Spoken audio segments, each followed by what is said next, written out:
You and I have taken over the podcast. We can just turn this into whatever we want, right? This is what Bitcoin did with Hodl and Phil. What's up, guys? Coming to you live from the Bitcoin capital of the world, Austin. Hello there from Bedford, UK. How are you all? Welcome to the What Bitcoin Did podcast, which is brought to you by the Mighty Kraken, the best place to buy, sell, and trade Bitcoin. I'm your host, Peter McCormack, and today I've got an interview. This is a fun one. It is with American Hodl and Phil Geiger from Unchained Capital, where we discuss the one Bitcoin bet that Hodl and I made on the 2020 US elections. But before that, I do have messages from my show sponsors. So first up, my newest sponsor, Casa, the best in Bitcoin security. So let's talk about this. How serious are you taking your Bitcoin security? I had let mine slip over the last year. I knew I needed to get this sorted, get in place something a bit more robust. So I signed up for Casa and have now completed my setup, transferred in my Bitcoin and distributed my keys. This comes with so much peace of mind as I have reduced the attack surfaces on my Bitcoin, but I've also reduced the risk of me doing stupid things myself. Now, I signed up for Casa Platinum, which is a 3 of 5 multi-sig, which is $150 a month, but they do have a gold option, which is $10 a month, which will give you a more robust security protection for your Bitcoin. With a single hardware wallet, you get triple the security protecting your Bitcoin, so it really is a no-brainer. It really is time to improve your Bitcoin security, and they are offering a trial of gold. You can check that out at trial.keys.casa. But if you are interested in trying out their platinum or diamond product, then just head over to keys.casa, which is keys.casa. Also, let's talk about Sportsbet. Have you checked out sportsbet.io yet? Do you like a bet? Do you like a bet on the football like I do? Well, Sportsbet is the best place for online gaming, and guess what? Of course they do. They accept Bitcoin. Also, we need to take a moment to celebrate our Premier League champions, Liverpool. What an amazing season. I'll be betting on them again to win next season, to retain the championship, and to catch up United in the total number of championships won. But it isn't just Liverpool back. Your favourite teams from across the Premier League, Serie A and La Liga are all back. What a relief to have football back. And with Sportsbet.io, you have the chance to win big. You can take part in their weekly leaderboard promotion. You can win signed shirts from Lionel Messi, Cristiano Ronaldo, claim cash prizes, and free bets. If you want to find out more about that, head over to sportsbet.io/promotions. And sportsbet.io is sportsbet.io. Okay, so on to the show. It's a bit of a fun one today. Don't take this one too seriously. And those of you who follow me on Twitter, you might have seen that recently. I tweeted out that I was willing to bet anyone $5,000 that Trump would not win a re-election this year. I didn't really have a horse in the race. So similar to the UK election, I think both candidates are a poor choice. But having worked on this Mnuchin show for Defiance, like this four-parter, and realising that Trump failed on many of his election pledges, especially to working class America, and then his response to both the pandemic and the protests, I just have this feeling he's going to lose his re-election bid. And listen, I have been very critical of Trump, and that has led to people accusing me of being a fucking lefty, which it just isn't true. Historically, I've always been centre-right, probably. I've got left sympathies. I am falling down the libertarian rabbit hole, and Nassim Taleb said something recently which resonated with me, in that my political views really depend on the issue, and that's it.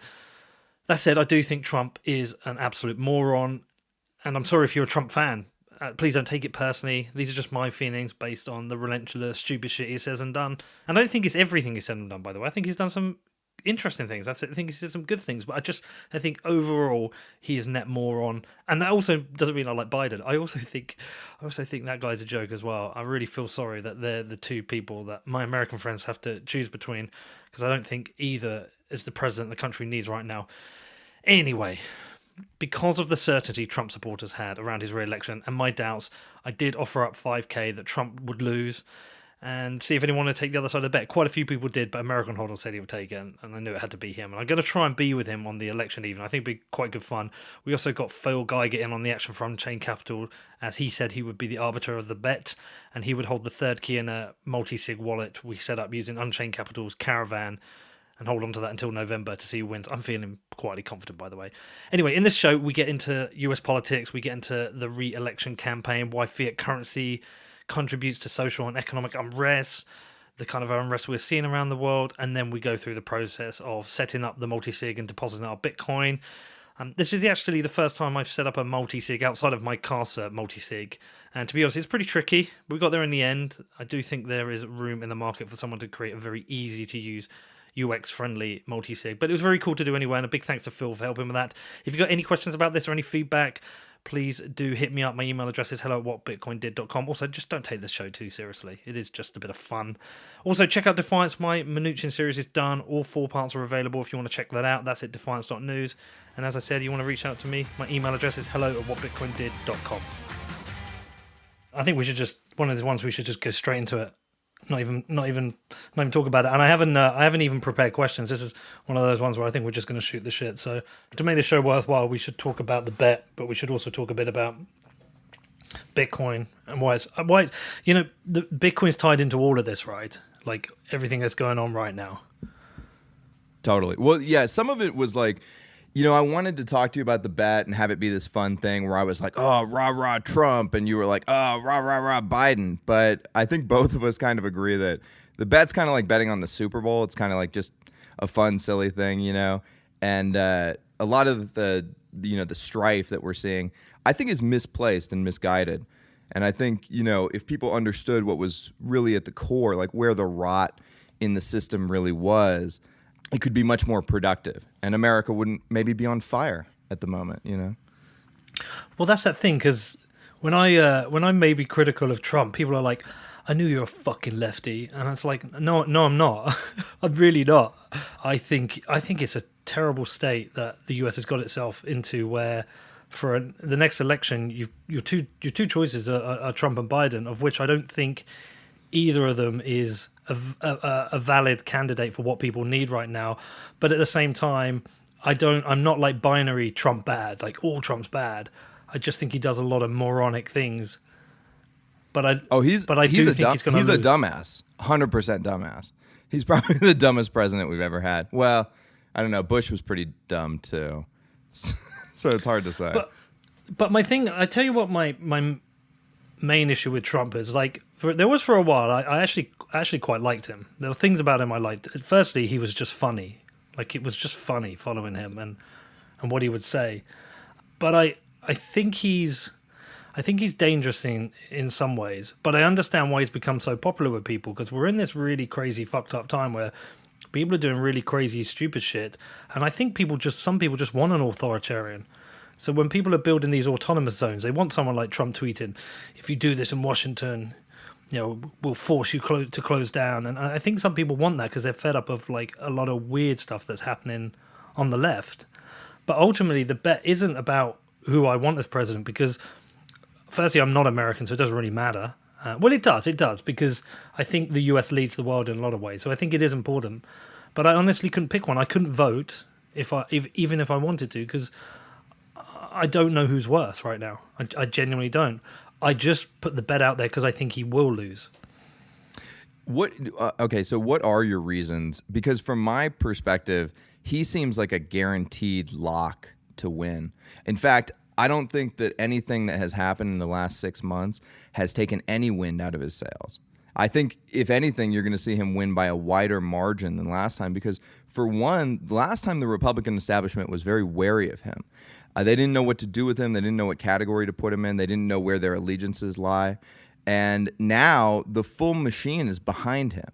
And what you're hearing out of, the people on the ground in Republican states is that, if anything, support has surged. Because here's the thing, Pete. Like, if you're a person who has a dissenting opinion right now, and you're just, you're a regular American, you're maybe moderate to center-right to right, and you put up a status that says all lives matter, you get fucking fired from your job, right? You'll have everything canceled. You'll find yourself in this weird sort of digital death where you got sort of assassinated digitally and you're left in this isolated position. So people don't want to speak up. So they're not telling their real opinion to the pollsters. They're not telling their real opinion to even the people they work with. But when you go in the voting booth, it's just you and God, and you smash that Trump button because you're like, fuck this. At least this guy, as big an asshole as he is and with all the problems he has, he tells it like it is. He says what I'm thinking. And, aside from that, like, there's a deeper thing where, the left has basically totally abandoned the working class man in America. The Democrats used to be the party of the working class. When my grandfather was a Democrat, he worked in a steel mill. He would be voting for Trump if he was alive today, because the people in middle America have been totally left out in the cold. They've had their jobs stolen from them due to globalization, right? And they got addicted to opiates, and they're suffering all these diseases of despair. And the people on the left coast want to call them deplorables, right? They want to call them non-productive members of society. And Trump gets up there on the fucking pulpit and says, I see you. I see you for who you are. There's nothing wrong with you. Something was done to you that wasn't right. It's un-American. And I'm going to fuck these people up. And when you go to a Trump rally, like I've never been to one, but you can see the energy coming out of them, right? I've been to one. Dude, it's like a fucking rock concert, right? Dude, do you know what happened when I went to one? I went to the one in Vegas, right? With Miss Hodl. So we're in Vegas, and there's a rally on the Vegas Convention Center. So we go down, and I just wanted to see it, and it was a really great atmosphere. It was a lot about what I like about America in terms of the people. Like my favorite trips to America is when I go to places like Wyoming, and I meet what I think are like real Americans. We're all hard-working Americans. Like the time I spent in Dallas, and I went to a rodeo. Like, it's all cliche stuff, but I really enjoy that. Culturally, I really enjoy that. But I got a Trump hat, a MAGA hat, and I got a Trump T-shirt. Anyway, afterwards, we had to go up to the shopping centre at the end of the strip, the one that's near the Wynn. And I just left my T-shirt and hat on, and I tweeted about this. It's the most popular tweet I've ever had. I had like 15,000 likes or something. But basically, I was getting stared at, real evil stares all over the place. This guy with his family pulled his kids away from me, and then some... well, not pulled his kids away from me, but it's like at this crossing, and he kind of stood in front of them and was just stared me down the whole time. And then we went into this store. As we went in, this girl came out with her friend. I think she might have been gay. I think she might have been lesbian. And she shouted at me, "Go fuck yourself." Right? So it was a really weird experience. I felt I felt a lot of hostility. So I understand this like silent minority. But what was quite interesting for me is where you talk about the Democrat Party has deserted the working class people of America. I watched a really interesting interview with Steve Bannon. I think it might have been on PBS or something or other. But But this is what he was talking about. And I think a lot of the policies of Trump have actually come from him. I almost feel like Bannon shaped the president that he thought America needed. Yeah. Bannon's a genius, too. Yeah. And I think one of the things that helped was that Trump had quite a strong opinion on China. So that strong opinion on China, someone that he could mold. I think a lot of the credit for the Trump winning the presidency was Bannon's ability to identify what working class Americans needed, which is quite a funny thing because a lot of people talk about Trump being like Boris Johnson and the UK Conservatives being like the Republicans, but if anything, it's the Labour Party in the UK, which are very socialist, which very much supports the working class. So there is a difference there. Yeah, but it's the thing is, Pete, I'll give you an example. Like I was talking about my grandfather, who was a Democrat, right? He, my family is from this small town America, which used to be the American dream, right? Like it was like what you saw from the 1950s with picket fences and everything. And he worked at the steel mill, and times were good. And then right around 1971, the steel mill closes down, right? And like things start to get bad, and then meth invades the community. And by the end of his life, this idyllic community that my grandfather had bought into and had a lot of sunk cost in, right, had been totally bombed out by globalism and by the elites, who basically, this professional managerial class of elites, what some people call the precariat, right? These people who are occupying these high positions of power, like let's say inside the New York Times, or let's say inside government organizations, they have no allegiance to God and country, just none, right? And so regular people look at them as an invading force. That's how Trump voters look at these people. And that's like where you get the really insane right-wing conspiracy stuff where it's like, everybody's a pedophile and they all go to Jeffrey Epstein's island and they all, eat babies or whatever it is, right? The real thing they're saying there in a very stupid way is just these people are not like us. They don't have our best interest at heart. And what they've done to the American system that we love is parasitic. And so anybody who stands up against that, despite their flaws, right? Like, because like you were saying, like Bannon molded Trump. Yes, of course. Trump is not some paragon of virtue. He sits on a golden throne. He's one of those kind of guys, right? So they don't give a shit about any of that about Trump, and nothing he can ever do will make them hate him, because he's Teflon in the sense that he goes after the people they hate repeatedly. And they need that. They need a voice. You know, they are the disenfranchised. Like poor working class Americans have been just totally left out in the cold by this growing culture of globalization. But let me ask you something, because this is the important question for me with regards to this is, and this is why I worry about populism sometimes, is that Trump is the voice of the working American, and they love him, and he whips up a storm at the rallies, and he says everything they want to hear. And I don't know the truth of this, because I'm a long way from this. But policy-wise, does he really represent the hardworking American people? Because, you know, I've been doing this Mnuchin series on my Defiance show. Right. And everything I've uncovered about Trump and Mnuchin and what they've done policy-wise actually is very much greasing the wheels of Wall Street, lining Wall Street's pockets. I mean, I'm literally at the moment we were just about to start this, I've been going through the tax cuts from 2017, the tax cuts policies, and the majority of it, I think something like the 80% of the tax cuts went to the top 1%. So that really isn't about the working Americans. And then if you look at what happened during the pandemic, you know, when Mnuchin was talking about the 550 billion that went to big business and refused to talk about who it was, it's the continuation of the policies, which is privatized profits, socialized losses. So ultimately, that kind of policy is going to negatively affect the working class more. So is he really talking a good game? But like similar populist presidents who've taken power in South American countries who've said very similar things, is it actually just bullshit? Well, of course it's bullshit. I mean, that's politics, right? If the Republicans have a blind spot, I don't think that they even realize that they become the party of the working class, because the Republicans were never the party of the working class. You know, when I was growing up, my father would be termed what's called a country club Republican, which is, you know, you're pretty socially liberal. You don't really care if the gays get married or whatever, but you want people to stay the fuck out of your money. Or people called them Reagan Republicans, Rockefeller Republicans, whatever, right?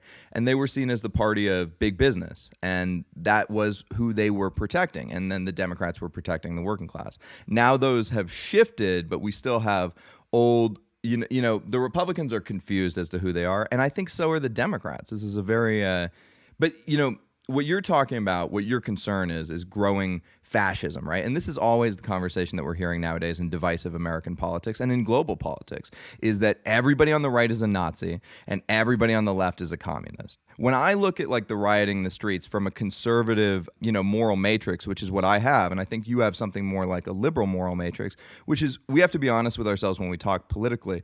We are coming up with post hoc rationalizations for why we feel a certain way, but it's all dictated by our feelings. My my moral palate is conservative, so I'm always going to feel like we should be, you know, protecting things, you know, purity. Like, for instance, the liberal moral palate, which I'm sure you're more in line with, is all about care harm reduction. So liberals look at people like Trump and they're like, this is the worst man I've ever seen in my life. He is doing so much harm, right? And like, yeah, some of that's true. And especially as a regular human being, he's a despicable person. Like, he has no moral character. I wouldn't invite Donald Trump into my home, right? But I think the point is, not everybody on the left is a communist. Not everybody on the right is a socialist. Where I get worried, and I think where a lot of the regular Trump voting, you know, Republican working class Americans get worried, is the far right has been totally shut out of the conversation. Despite what you may see at something like Charlottesville, where a bunch of idiots show up with tiki torches, right? That's not what's really going on. But the far left, the communist side of the equation, has invaded all of America's most popular and storied institutions. And the reasons why it has invaded those institutions is because of the embedded growth paradigm that we have due to the fiat standard. And so because these organizations had to grow, what they did once they figured out that growth was slowing is they became sycophantic, and they would lie and steal and cheat in order to get growth. And that has caused a hollowing out of the American institutional base writ large. Government, media institutions. When Trump gets up there and he says the news is fake, the news is fake. And that's one of the reasons why I think you're on the wrong side of the bet, because from across the pond, all you can see is what's on social and what's on, American news media, right? I know you have It's some not true. connections It's here in not true, America. dude. But let me tell you, I'm more plugged into the American Whisper network than you are. And the text I get from friends and family, and even people who are in elite liberal cities like San Francisco, are like Trump, Trump, Trump, Trump, Trump, Trump, Trump, Trump, right? It's the polar opposite of what's going on the Black Mirror, on the smartphone. Well, so I'll tell you what's kind of interesting. There's so many things to unpack here, and we will get to why I think it's a solid bet. And I think it's a more solid bet than you think, because if you were more definite, you would take up more bets, right? There's a chance, right? Well, there's too many variables, Well, and I think there's another thing going on. There's this weird kind of situation whereby it's very, very difficult to be a conservative as a child, because the policies of conservatism just kind of sound mean, right? Whereas if you're a child, you're very much Greta Thunberg, like save the environment, save poor people, help everyone out. It's only as you get a bit older, when you start paying taxes yourself and contributing to society, I think you naturally become more conservative. And I actually tend to find that the left tends to be evil policies wrapped in kindness, whereas conservative policies tend to be sound economic and personal policies that seem to be wrapped in sounding kind of mean, right? And I have a heuristic for this, which is, I think if you ran a thought experiment with most liberals where you said you could be the most evil person in the world, but everyone would view you as a paragon of virtue, I think a lot of liberals would sign up for that. But if you said to conservatives, you could be the best person in the world, but everyone would hate you, I think a lot of conservatives would sign up for that. Yeah. You know what? I don't think you're far wrong with that. So let's get into why I think he might lose. And okay. Look, it's not a small amount of money. I'm not some rich guy who's like able to throw around a lot of money like this. But what I thought it would do, it would make for an interesting discussion between now and the election, skin in the game, give me a reason to keep a closer eye on it. And also, now you've joined the bet, the two of us can talk about it closer. And look, wouldn't it be great if I can get over to the States for the evening? We spend the evening together. I think that'd be totally cool and interesting. We should do it, yeah. Someone's going to feel a lot of shame. So we got to make a side bet where, if one of us loses in an embarrassing fashion, we have to do something. Well, yeah, okay. By the way, I'm not arbing it. Like, people have said, "Oh, you could arb this." I've not arbed it because I don't want to. I don't. Right. What I told everybody was, listen, this is just me and Pete, man on man. Yeah. We're not taking a spread. It's more fun to just have it be straight up. I am rebuying the Bitcoin as soon as we set it up with Phil here. We've got to remember Phil's here, and we'll get Phil in on this. But I am going to be rebuying the Bitcoin, so it doesn't matter if Bitcoin goes to 50 grand in that time. It makes no well. I mean, it does, because I'll be like, fuck, 50 grand. But I've been a little quiet this conversation because I like to stay out of politics as much as possible. In my view, politics in basically around the world has just been reduced to which side is going to print the money or shoot the money hose at which direction. And to Phil's point, it's socialism for the rich or socialism for the poor. Which one are you voting for? And it's no, those are both terrible fucking options. Let's opt out with Bitcoin, So if you'd have asked me in January, no way would I have made this bet.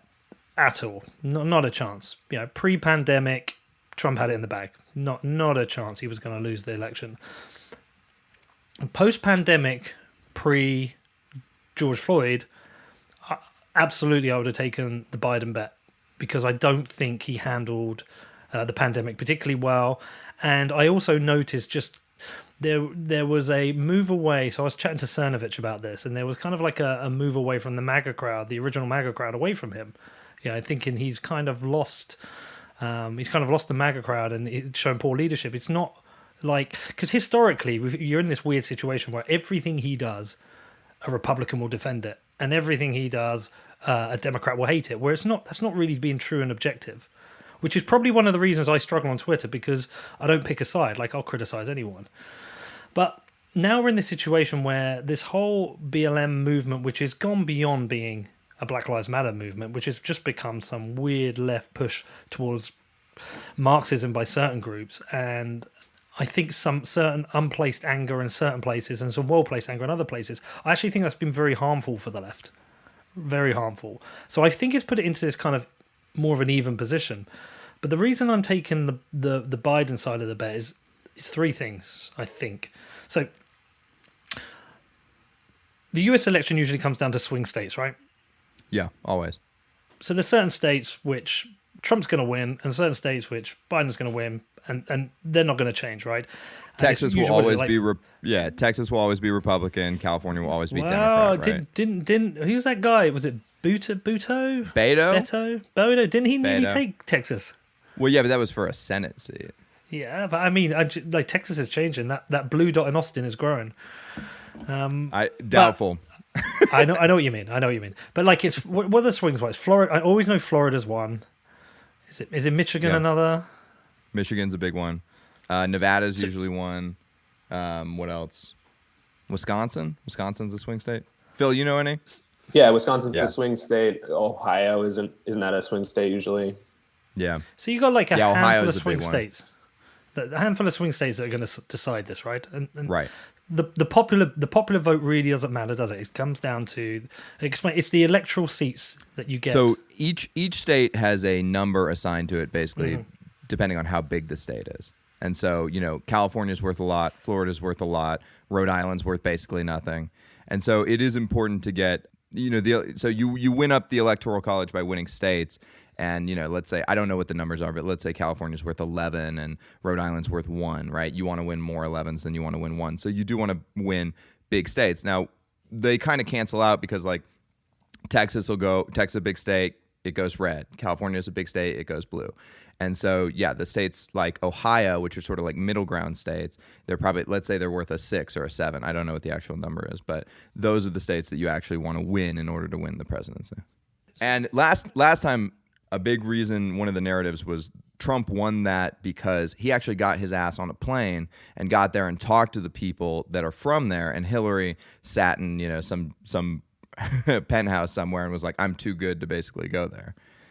Yeah, I think it's probably more than that, though. I doubt it's that he got. Oh yeah, it's a lot of it is about the manufacturing culture that used to be in places like Michigan and how these people are pissed that they don't have factory jobs anymore. Because the car manufacturing went to places like Mexico, right? And he wanted to bring that back. Yeah. So the reason I think there is it's and I put it down, I think it's fairly even actually, but the reason I think he may swing it is 2 or 3 things. Firstly, I don't think people are going to be voting for Biden. I think people are going to be voting for Biden's running mate. I think that's what swings it for him, right?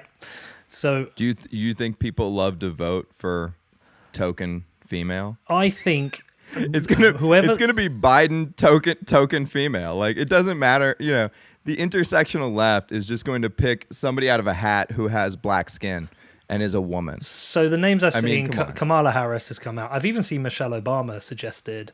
But he's mostly Kamala Harris is more authoritarian than Trump. How do you square that? Well, I don't actually like Kamala Harris. I've actually been uncovering stuff about her in my Mnuchin stuff, where she failed to prosecute Mnuchin for the One West practices, and was also received donation from George Soros, who's an investor in One West. Like, who knows if they're definitely connected? But I'm not a fan of Kamala Harris, but she's a black woman.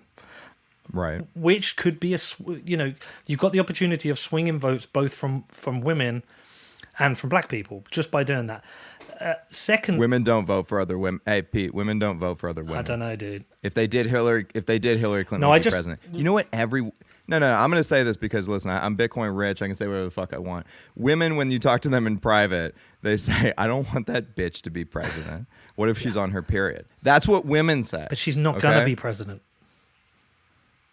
She's right, a running mate. Well, if Biden dies, so she's going. Biden dies, in office, but she's a running mate representing it. So I think that's the first point. The second point, I think you're going to see a very high voter turnout from younger voters. A very, very high voter turnout from young people because they've been mobilized during this period. Yeah, but I don't know that they necessarily all swing Democrat. Not all, but there are a lot of conservative young people on TikTok, Gen Zers. Yeah. Right. So also some of this is when you're young, you pick up your parents' politics, right? Very true. Yeah, so very I don't true. know that I don't know that necessarily like the MAGA kids vote against mom and dad. No, it's not about the MAGA kids, but it is. Plus, here's another thing you got to consider about your position about young people. Sorry, by the way, I'm totally like interjecting all your points and being like, these suck, Pete. These are terrible points. Sorry, man. That's just my personality. But I think, one thing you're discounting with Gen Z is that voting for Trump is punk rock. Voting for old man Joe Biden is not punk rock. I don't see It has either as become- punk rock. Nah, I don't see either. It's become but it's become counterculture to be, on the like. Do you know what the Boogaloo thing is? No, but I agree on this counterculture thing because I think like conservative wokeism is the new woke, right? Like Yeah. I've seen this thing, Like being trad is what they call it. Traditional. Because you've got very few like prominent Twitter liberal thought leaders, but you've got quite a few conservative thought leaders now going with the kind of this. I call it, like I say, it's the anti-woke, right? Totally. But I still think there's going to be a higher voter turnout of people who want to remove Trump because they don't like him. And just to throw a couple of things in there, I think the economy is going to be very important, how they play the economy over these next 3 months, because a lot can happen, right? As we come out of this pandemic situation, if we do, firstly, like the realities of the economic situation are going to start setting in. Add to that, we're potentially going to have a few spikes in second waves. Just seen one in Germany where a town's been closed down. I've just seen the numbers going up in Arizona. Like the situation could get very, very messy between now and the vote. And I don't think it's a case of Biden winning it. I think it's a case of Trump losing it and enough potential swing voters liking Biden's choice of running mate. I think there's enough factors in there that potentially swing over the next 3 months. Yeah. Obviously, we disagree. Yeah, of course. And you're an American. You know more than me. Well, here's the thing. I think that you're discounting because I think you have a classic recency bias here. Because right now, like if I was to agree with you, I would say, yeah, it looks like the Democrats have surged back and that they're winning and that they look primed to take it because, people are saying somebody stop this madness. Trump seems to be ineffective in stopping it. That said, I think when you look at the voter base, they're going to look at what happened and the city's on fire and the rioting and the looting. Because look, you have this, schism between people on the left think that everything was a peaceful protest. There was a guy on CNN standing in front of a burning police station saying it was a peaceful protest. Last night we had a peaceful shooting. It's like it's crazy. And you look at the right, I think they're not going to say. Even moderates are not going to say, I'm not going to vote for the people who are condoning this, who support this behavior. Then there is going to be a big conservative backlash, and that's going to take place at the polls. And I do think that it's going to seem up to election time that like you're winning the bet, and then you're going to lose right at the last minute, right? Well, and then I think this if you lose in big fashion, I think we should make a side bet where you got to wear a sombrero that says Pedro on it. That's only fair. I think you can do worse to me. I think I have to wear a MAGA hat for a year. You get punched, man. You get punched if you do that. Yeah, you will. But this is a thing in the polls too. By the way, I got to mention this is there's contention about what's called the shy Trump hypothesis amongst pollsters, and that means that basically people are scared to say that they vote for Trump or they don't want to say that they vote for Trump, et cetera, right? Of course. And people think that that's not a real hypothesis, but when you look at the fact that people are getting punched in the fucking face if they wear a hat that supports Trump. Come on, it's real. Dude, I try to. People aren't going to say. I try tell to the defend polls what's going on. At Christmas, I try to defend. I was with my father and my brother, and I tried to defend Trump to them. And it got to the point my brother refused to talk to me and left the room. I wasn't even arguing. I was just pointing out, look at the things he's done. It's not a personality contest. And so, look, I know that happens. And I've read these things about parents who won't go to their child's wedding because she's marrying a Republican. And I've seen all that stuff, right? Right. All right, I tell you what would be interesting. Why don't we just try and take each other's side right now? You tell me why you think Biden could win, and I'll tell you why I think Trump could win. Okay, if I'm going to take your side, I would say that I think Biden could win because Trump and the Republicans have been very ineffective during the recent social unrest in America. And if I'm a moderate, I want somebody to step up, be a grown-up, and put an end to this. And that's why I would vote for Biden. Wow, I can't believe you flaked out. I'm not fucking giving you a reason on Trump. No, I'm only kidding. I'm only kidding. I think the main reason I think Trump could win is actually people don't want to admit they like him, but secretly do in the background. And they just don't want to admit it. And I think a lot of people actually appreciate that he's standing up with a bit of authority to a lot of the bullshit that's going on. I think people like that. I think he's a compulsive liar, but I think at the same time he's saying things that a lot of people want to hear, like hardworking Americans want to hear. At a time when, when times are tough, right? He sounds like he's standing up for the American people. I know he isn't, but he sounds like he is. I think it's going to be very, very close. Phil, what do you think is our impartial third party? Who do you think is more right? Ooh, that's a tough one. And yeah, I gotta stay neutral on this one. But if I was betting my own money, I would definitely pick Trump on this one. Well, you can go fuck yourself, Phil. For many of the reasons. I mean, I think if you look at what has actually happened and you try to take the emotion out of everything, right? Like, to Hodl's point, you have cities on fire. You have people who are literally attacking people for expressing a political view. I mean, I don't know. I think that the aggression is definitely swinging the moderates to the right. It does all highlight, though, what a fuck situation politics has become, though.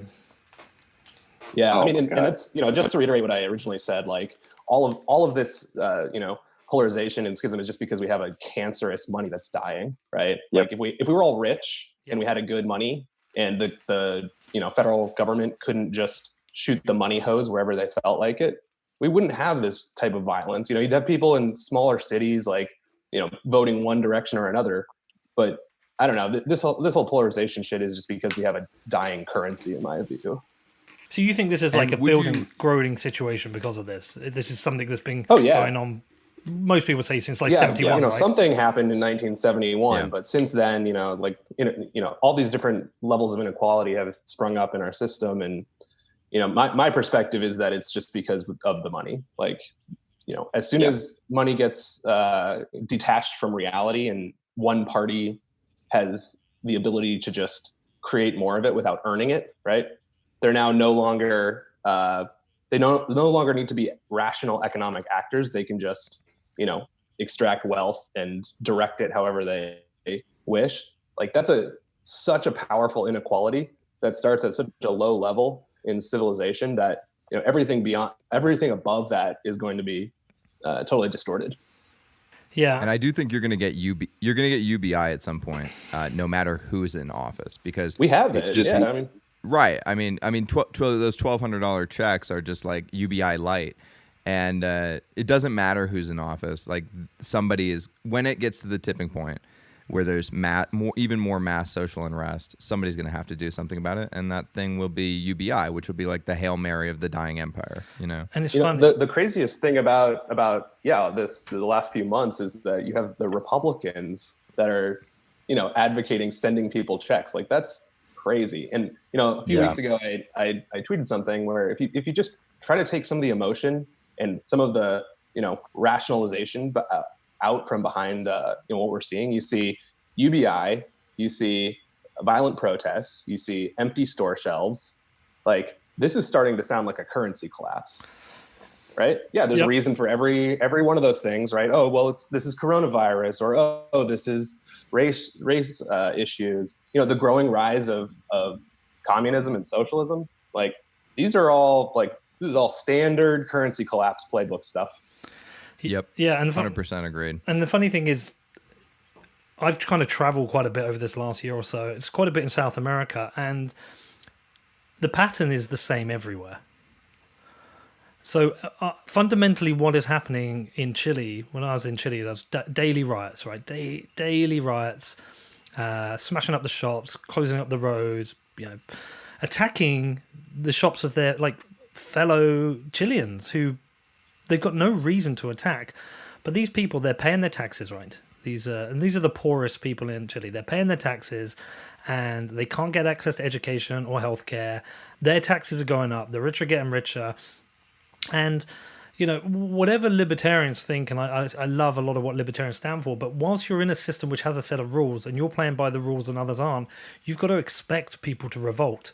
And everywhere I've been where there's riots or social unrest, it's always the same. And, you look at someone like Chile, or you look at someone like, I don't know, even Iraq, or you look at where all these protests are going around the world, and you think, God, these countries are always crazy. Now we're seeing it happen in the UK. Now we're seeing it happen in the US, and it's happening for exactly the same reasons. There is massive inequality, but the inequality is rubbed in your face through social media or the news.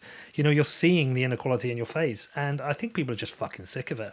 And you're right, it's down to the money. I got to tell you, as somebody with social mobility, I want to get the fuck out of the cities, because I think that to Phil's point, I think we are living through a currency collapse, and I don't want to be within punching distance.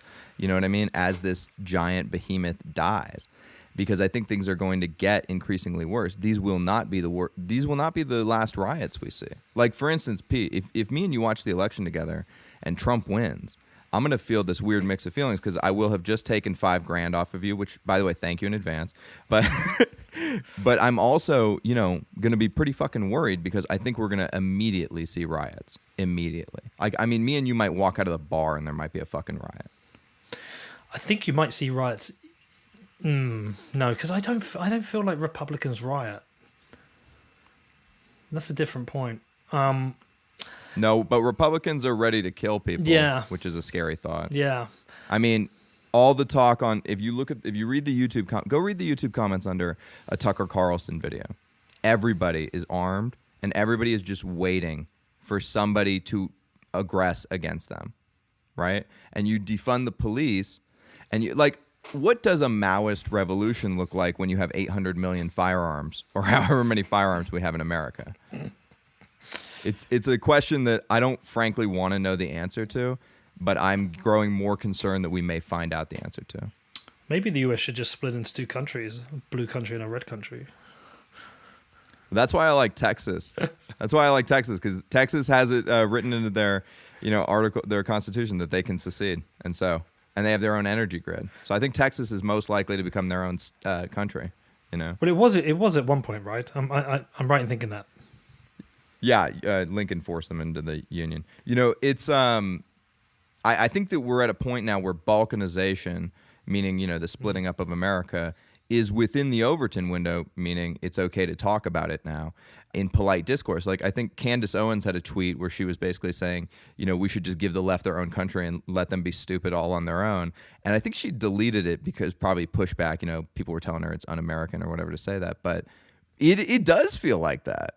And, we're at a point, and I have to worry about the world if that happens, because say what you want about America as a global superpower, and yes, there are a lot of things that America has done wrong, right? A lot. The list is high. But when we get a power vacuum, is China much, much, much, much, much worse? And if America's balkanized, is America not in a position to defend the world anymore, and China just takes over? That would be very, very bad. It's kind of happening anyway, in some ways. What I really like about Bitcoin, though, is that it defunds every government at the same time, right? So it's like, that would be horrible if the U.S. balkanized and China was still able to maintain their power, but the yuan is crashing as well, right? So all of these governments around the world are losing their ammo at the same time, it makes it, I think, a little bit better. I don't think there's a bloodless, easy transition to a Bitcoin-based economy, though. No, I don't think so either. No. I love having Phil here to remind us that it's the money, because even though I'm a pretty hardcore Bitcoiner, I definitely know the money is the root of all problems. I still find myself, I'm sure you do too, Pete, just getting sucked into these emotional quagmires on a daily basis where I start to be like, oh, you can't do this. This is America, right? And I have to keep reminding myself and going into my rational brain and being like, okay, no, this is a currency collapse. Like, that's what we're living through. It feels very surreal when you're inside of it. Yeah, well, that's a lot of the things I've been talking about on the show. So there's a couple of things I've been doing on the show recently. Like, firstly, talking to people about the currency and the currency collapse, and that's been covered a few times. But another thing I'm trying to do over the next month, I'm going to try and reach out and get people on the show, podcasters, influencers, other areas who are talking about these exact issues, but at no point in the conversation are they talking about the money. Like the other day, I listened to Rogan and Brett Weinstein. It's Great interview. Really, really good interview. That was a great... I listened to that too. Really good interview. And it's really good for two reasons, because you've got two sides there. You have got the professor, the intellect in Brett Weinstein, who thinks about these things deeply. And then you've got someone like Rogan, who's very much just like the common man, who thinks about like the common person. I think that's really important. A lot of people miss that about Rogan, that's what he represents. But they went into the nuance and they went into like the specifics of the problems. But at no point in their conversation did they ever talk about the problem with the money. And I think because we've got all these great Bitcoin podcasts where every week a Bitcoiner talks to another Bitcoiner about Bitcoin, right? We've got to get the conversation out to these wider groups of people. Like, we've got to get it into these conversations where it's like the problem is the money and Bitcoin can be a solution, rather than them looking and going, stop, just fuck off, you weird Bitcoiners. Like, because that's what it feels like the attitude is towards it. We've all been trained from birth to just understand that this is the way that money works, right? And then when you finally come to Bitcoin and start seeing that, wow, no, maybe money has, historically never worked this way, and what we're living in is the experiment. Like, I don't know, it really changes your perspective. And so, everyone's so wrapped up, for 4 generations or whatever, the US dollar has been the global reserve currency. So it's completely out of the sort of scope of thinking, right? Like you take that as the default starting point, and then all of the problems are some other thing. When I think a lot of people don't understand that, like to Phil's point, Bitcoin is a restorative technology. It's giving us back what we used to have, what was taken as a, given by previous generations. Like when I've been explaining it to people, I've basically been saying, Bitcoin is money the way your grandparents thought money worked. Next up, I talked to American Hodl and Phil more about Trump's chances of re-election. Before that, I've got a message from my amazing sponsors. So let's talk about Kraken, the mighty Kraken, the best fucking place to buy Bitcoin. But why? Why are they the best? I say this every week. Come on, why? Well, firstly, their world-class security makes them the most trusted cryptocurrency exchange on the market, and with their 24/7, 365 customer support, they will help you with any issue you have, whoever you are and wherever you are. They also have the most comprehensive suite of tools for trading Bitcoin, so at kraken.com it could not be easier to sign up and buy Bitcoin. They also have a beautiful mobile first app, so you can buy Bitcoin on the go, wherever you are. If you're thinking, you know what, I want some more Bitcoin, just get out your phone and you can buy it with Kraken Pro. With margin trading, futures, and their OTC desk, Kraken has every option covered for you. There is no better place to trade Bitcoin. You can find out more at kraken.com or download the app, which is available for the iPhone and Android. Just search for Kraken Pro, which is KrakenPro. Also, let's talk about BlockFi, the future of Bitcoin and financial services. Have you checked out their new mobile app yet? Seriously, come on. They've absolutely smashed it. Everything you expect from BlockFi packed into your phone. It is quick and easy to sign up. In just a few minutes, you can register, and that allows you to earn interest, borrow USD, and instantly access your portfolio. You can open up a BlockFi interest account. I'm a customer. I'm a couple of days away for getting my latest round of interest. It's been very, very interesting having this product, making my Bitcoin work for me. You can also use your Bitcoin as collateral and take out a USD loan, and the app enables funds to be transferred directly from a crypto wallet into your BlockFi account. That's not all. They've got so much other shit coming this year. They're going to absolutely smash it. If you want to find out more, you better do your own research and then head over to blockfi.com, which is blockfi.com, or search for BlockFi in the Apple or Android app stores. Just search for BlockFi. Again, that is blockfi. All right, so listen, look, Phil, we've got you here for another reason, though, because we've got this bet. And, I trust you, Hodl. I actually trust you that if it came on the day, that you would just pay up. I trust you. But at the same time, this is like something interesting, something cool. We've got Phil in here to arbitrate this. So what are we actually doing here? All right. So Bitcoin has an amazing address type that is native, and it's called a multi-signature address type. And what a multi-signature address is it allows you to add multiple pieces of key data to form an address, and it requires potentially multiple keys in order to send the address. So what we'll build today is a 2 of 3 multi-sig address, which means that, Peter, Hodl, and I are going to contribute public key data from our hardware devices, our hardware wallets, and we'll use that public key data to build an address that requires 2 signatures. So it could be me and Peter, or me and Hodl, or Hodl and Peter collaborating to move the funds. Now, this type of address has been available in Bitcoin for a very long time. And most Bitcoin companies that custody funds for people use multi-sig because it is currently the best practice for security. What we released at Unchained Capital is this open source tool called Caravan, which lets more of an average user, an average hardware wallet or Bitcoin user, collaborate to build multi-sig addresses. So it's a really straightforward tool. It lives in the browser. You don't have to install anything if you already have your hardware wallet set up. And now 3 people from different locations in the world. So I'm based in Austin. I think Peter's in, I don't know where you are right now, but we're not meeting in person. You're in Bedford. Of course. Okay. All right. I know you travel a lot, man. But we're living we're all in different areas of the world, and we're collaborating to build a Bitcoin address. So this is kind of an amazing use case, I think, that Bitcoin enables us, and in particular multi-sig, because it's collaborative. All right. But imagine I won't understand the majority of what you've just said there. I want to know what happens is, like, you create an address and then I have like a part signature to it. Talk me through like the actual process that we're going to go through, what I'm physically going to do. All right. So we are all holding hardware wallets. Yeah. Right.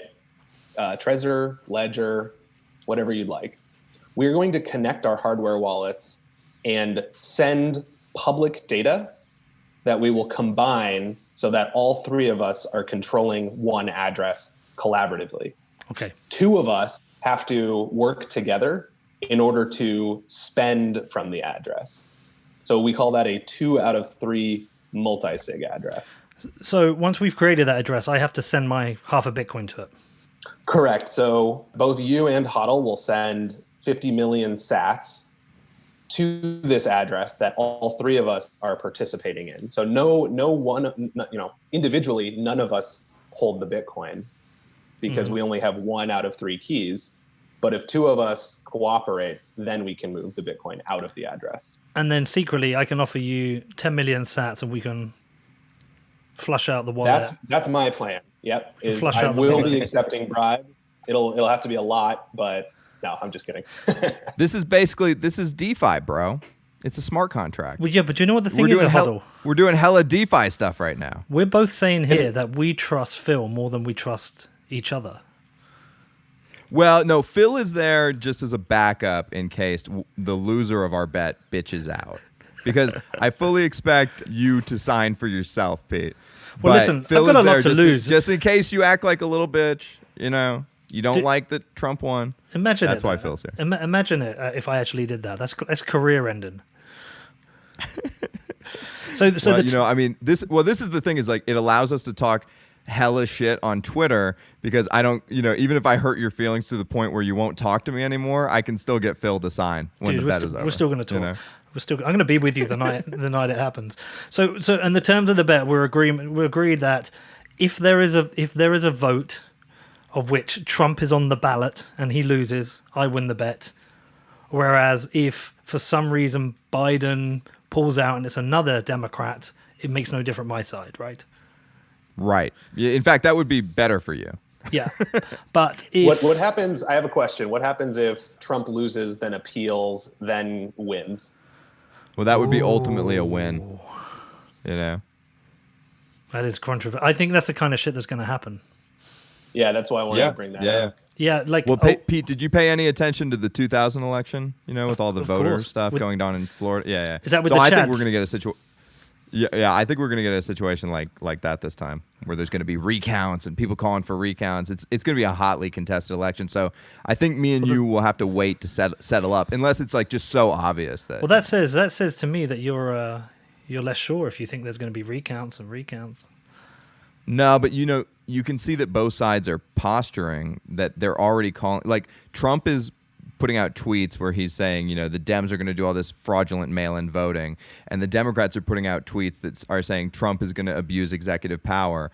Both sides are pre-accusing each other of cheating, which is how that's how you're going to know this could end up in front of the Supreme Court. So let me ask you then, on that situation, what's the deal with mail-in votes? Because they've existed for years, right? As I understand it, even Trump's mailed in a vote before. Well, it's Yeah, I don't understand. I'll be honest. I don't understand the full controversy because when I was I was going to school in Chicago when Obama was elected, and I mailed in a vote for Obama to my home state. So I thought we already had mail-in votes. Do you think it's more likely that there's some kind of study that's been done that mail-in votes are better for Democrats because Democrats are more likely to 100%. mail-in vote, whereas Republicans don't know how to do that shit? Democrats won't leave their house, right? Like the divide when I go to a store or something, you can tell who's voting for Trump and who's not by how many people are wearing masks. If you're wearing a mask, you're not voting for Trump. If you're not wearing a mask, you're voting for Trump. I mean, that's where we're at in America. So like Democrats are scared to leave the house. So yeah, they're going to want mail-in voting. What about this other thing I've seen, like is it in primaries where the number of polling stations has been drastically reduced from like 100 to 20? Have you seen anything about this? Yeah, that's just classic voter suppression stuff. I think Phil, am I right that they call that gerrymandering, or is the gerrymandering something else? I think gerrymandering is adjusting the districts so that your population either lands red or blue. Yeah, I mean, there's always election fuckery happening. Yeah. They will. They're going to be pushing their full legal powers in both directions, and some of it is going to be whole cloth illegal on both sides. I imagine that the Democrats will do illegal things, and I imagine that Trump will do illegal things, and those things will cancel each other out like a double foul, Fucking insane. Yeah, and keep in mind, after the last election, right, there was a multi-year like Russia probe, right? So there has to be some sort of I don't know. Yeah. I think you guys need to figure out what exactly a loss is, and we're gonna have to do what the candidates do. We're gonna have to call each other and concede. We'll fight it out. Then one of us is gonna have to make the call. You know what? It's not looking good for my side. Hodl. I'm gonna have to give you that money. Yeah. Well, I don't know. We could do a thing where, like, if you don't concede every month until it's decided, you have to give them like another 0.1 Bitcoin. There's a VIG or something. Yeah. You can buy.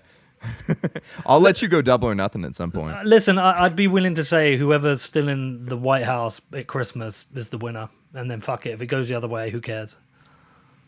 But the thing is, I think it's more on your side, that thing, because it's more Trump having to concede. He can hold on to power, right? It's not like It's not like Biden can just walk into the White House and kick him out. So I don't know. We'll figure it out. Yeah, and the inauguration doesn't happen until January 18th or something. So I think we may have to just wait until the inauguration. Yeah, we'll wait till that. They re-swear in the current president, do they not? So that's what we'll have to wait for. Phil, there is a void. So if Trump pulls out for any reason, health, death, whatever, the bet is void. To me, I still think that's a defeat. I think that's him admitting defeat.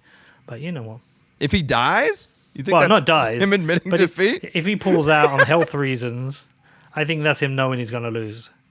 In which scenario do I get the pot? If the libertarian let me wins. think about that. If the libertarian wins.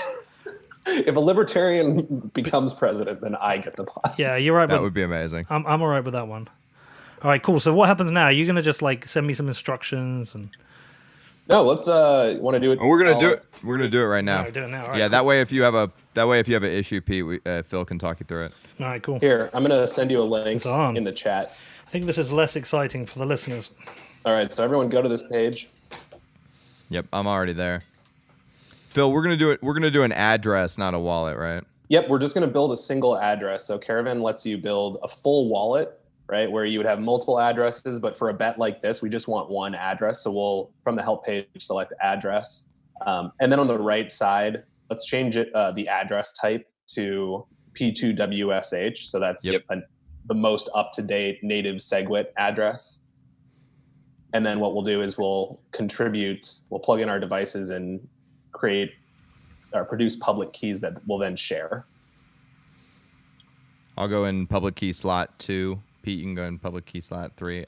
Does it matter? It doesn't. Nope, it doesn't matter because you'll be sending me your actual keys and then I'll use them to build the address. Whoa, hold on a second. What am I doing here? Like, am I meant to be on the same screen as you? Yep. So select address. Select and address. then down on the right side, select this P2WSH button. Yeah. And then now all you have to do is select this drop down and Hold on, I've got, whatever you're using. If you're hold on. But I don't see, like, which one am I doing in the public key? 1, 2, or 3? It doesn't matter. Yeah, just do one. All right. Just pick. Yeah, one. One is fine. I'll name it when you send me the data. All right, and then this method here. So select this drop down, and I'm using a Trezor. You guys might be using ledgers. Yeah. You just select whichever one you're using, then you hit import public key. So since I'm using a Trezor, I'm taken away from Caravan. I'm now speaking directly with Trezor.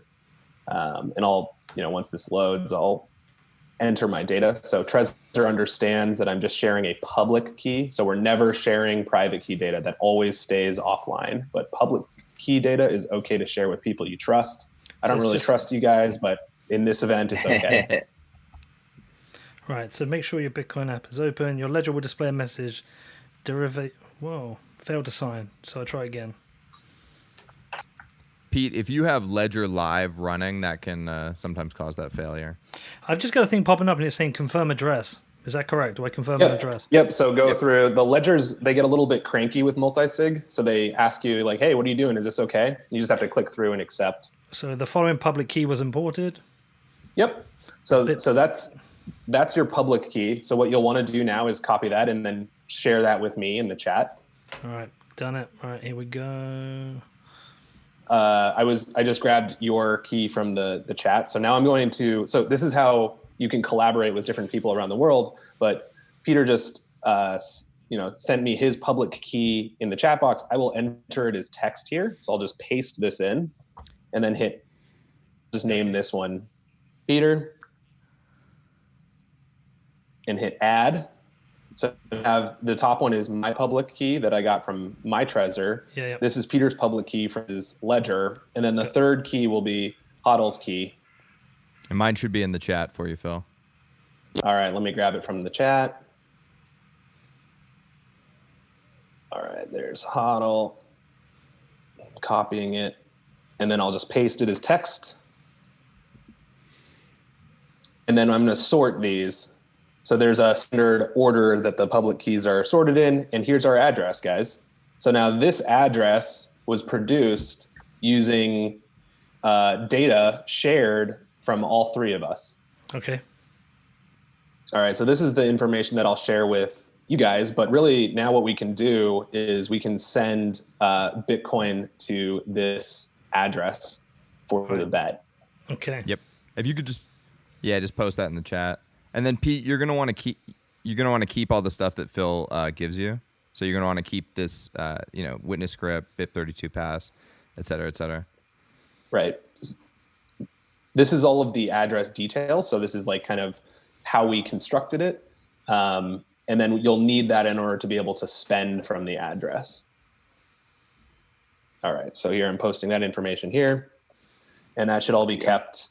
So the address details. Right, it's your financial information with the address details, and without two private keys, you can't move the Bitcoin. But this type of thing should be secured in an encrypted document or in a password manager or somewhere behind a password.